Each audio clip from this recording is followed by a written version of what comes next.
Xəzan gelib vurdu açan çiçeğimi, etdi hər arzumu, hər diləyimi. Mən o yara vermişdim öz ürəyimi, getdi məni tənha bıraktı getdi.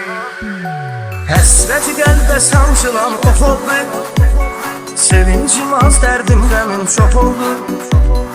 Gözümü yumub açıb gördüm yox oldu, ömürlər rüya kimi gəldi getdi. Sən gedəndən yağdı qəmli yağışlar, İnanmıram Allah səni bağışlar.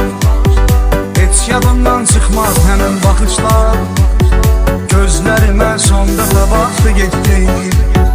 O son baxışlarda nələr göründü, getdi qəlbim arxasıca süründü.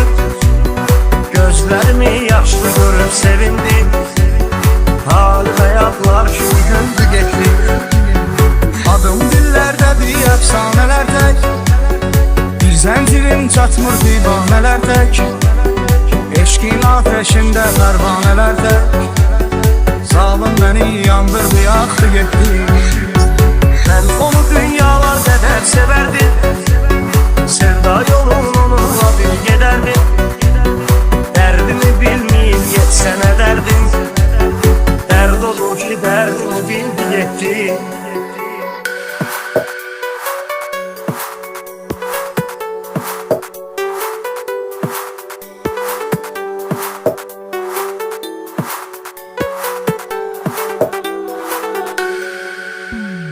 Qəlbimi həsrət siqəmi dağladı, Sevincim az, dərdim qəmim çağladı. Onsuz ürək yandı, gözüm ağladı, sel kimi göz yaşlarım axdı getdi. Heç bilməzdim mən ağlaram gülər yar, öz sevgisin özgəsiyle bölər yar. Sanırdım ki gözümün yaşın siler yar, əfsus məni qəlbindən sildi getdi.